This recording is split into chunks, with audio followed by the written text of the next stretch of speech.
morning, people of the grid.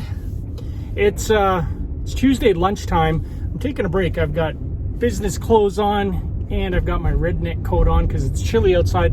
I'm taking the boat in to get winterized. Now, we've had the boat out at the camping spot all summer. We had some amazing times on the water, and that's now come to an end, so we got to take it in to get winterized. Thought I'd give you a little update on towing a large-ish, medium-sized-ish boat with the Model X. Now I'm going to tell you about the good, the bad, and the ugly.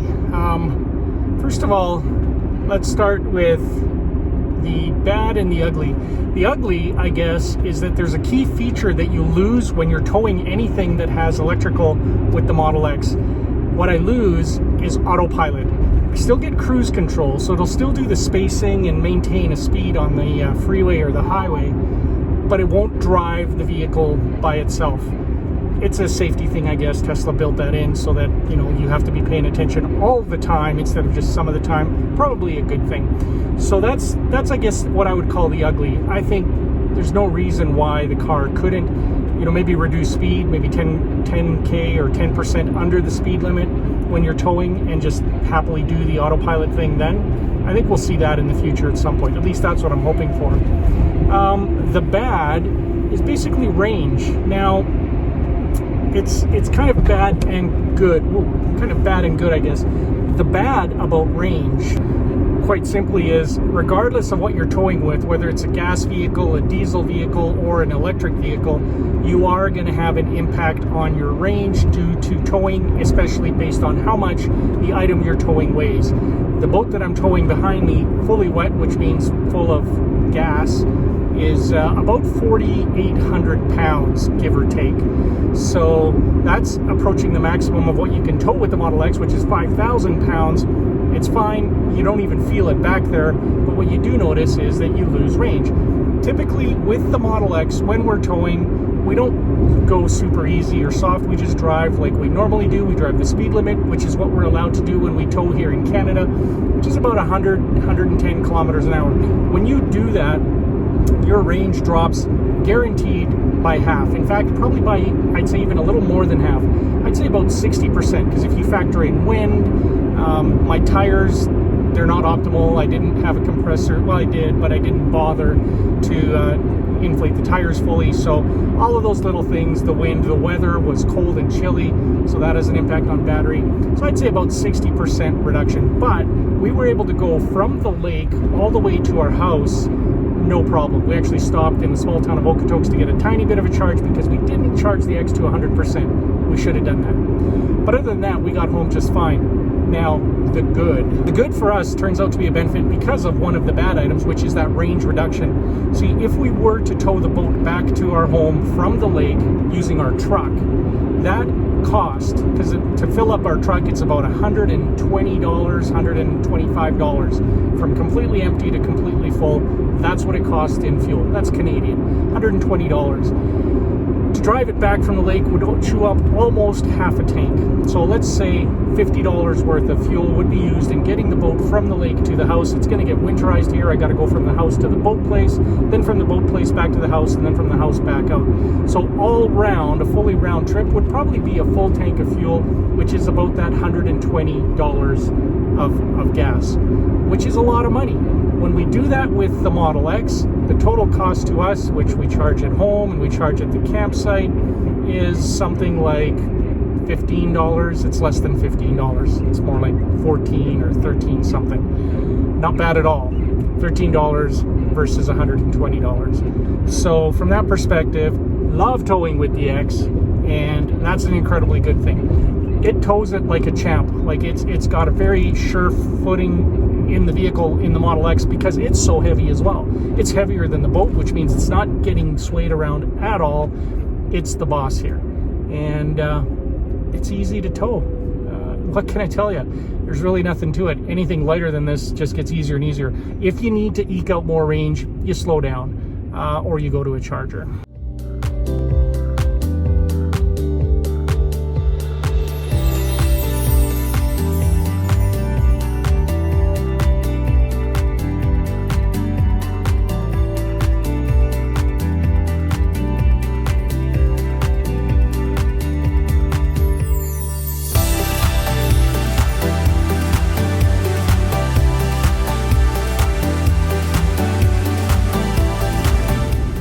I mentioned that on the way home, we had to pit stop in Okotoks for a bit of a charge because we didn't charge the X up fully. I think we were at about 87%, 85%. We should have charged it to 100, and we could have done the trip without a small pit stop. Now, we do have a plan B and a plan C and a plan D, because between the lake and us, there's 4 chargers. There's one in Vulcan, there's one in High River, there's one at the Petrocan between High River and Okotoks, and then there's one at Okotoks.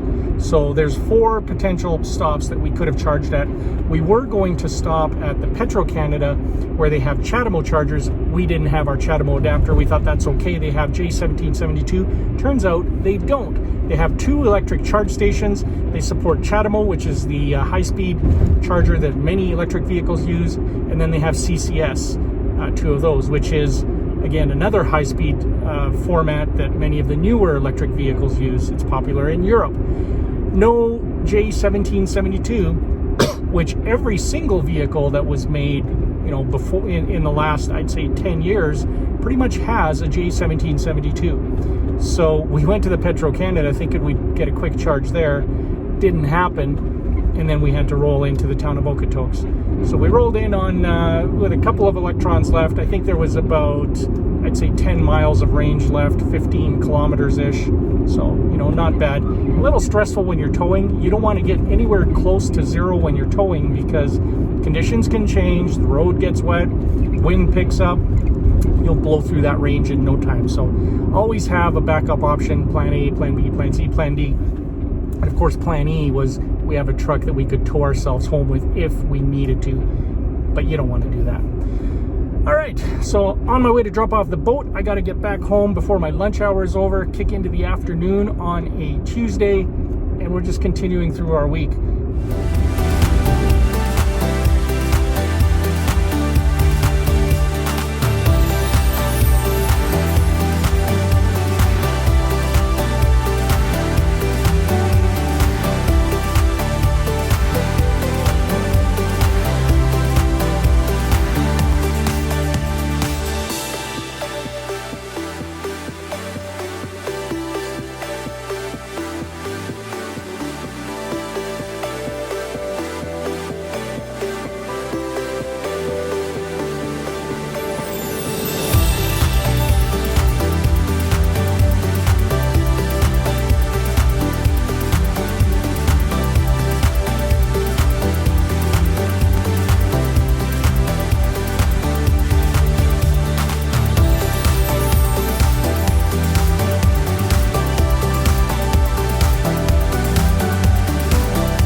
Well, that's that.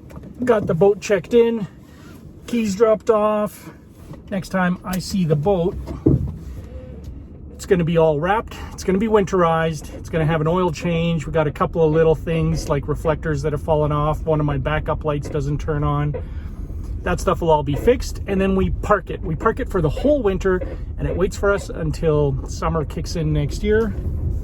And then we take it and unwrap it and get it up and running again. So yeah, this was probably the most fun year we've had with the boat. The most use, certainly, like 70 plus hours of first time we've ever done that. And we've had the boat for about 8 years. So yeah, next year, we're gonna go for 100 hours. Why not? And the thing I love about doing this stuff now, so I told you about towing with the X, saved us $120 in fuel. Very important, because getting this thing tuned and keeping it tuned and running, it's not cheap. It takes a little bit of money. This year, it's probably going to cost us, with the prop, that was $1,000. Now, that includes the new prop and the repair of the old one. So, well, no, 1,300, sorry. 1,300 for that. New set of batteries was 300, so that's 1,600. The wrap and the winterize, I'm thinking that'll probably be 1,300. So we're probably in for $4,000 worth of boat maintenance this year. If you're gonna have a boat, you're gonna maintain it. Otherwise, your boat won't be running. So you gotta know that going in. Like I said, the nice thing is we start the new year next year. When summer hits, we're ready to go on the water. Don't have to spend a dime. Hopefully everything is tip-top and ready to go. Best way to do it. All right, I've still got about 20 minutes to get back home, grab a bite to eat, and get back to my desk. Hope you guys are doing good. Hope you like the video. That's it for towing with the X. There's really not much to it. You respect your limits, and you can tow whatever you want within those limits. For us, it's a boat, and the other thing that we carry regularly is we have a 6-bike carrier from North Shore, I think it's called, in British Columbia, Canada. A company out there makes the 6-bike carrier. It is wicked awesome, and we carry our bikes to camp and back from camp. This fall we're going to go biking, mountain biking in the mountains, and so we'll be using that bike carrier out there as well. All right guys, that's it for my Model X towing video. We'll do a little more on how we're doing with the X. It's doing great as far as, you know, how many kilometers and use we've gotten out of it. And I'll also have to do one on the S. I'm behind on that, but life is good with this thing. I would never, given a chance, given a choice, I'll never buy another gas vehicle. If I have to, and there is no alternative that's reasonably priced, you know, of course, I'll buy the gas vehicle that we need. But right now, the X and the S are going to last us for another 5 years at least, I figure, maybe longer. And yeah, we're happy with it, extremely happy with it. Miker out.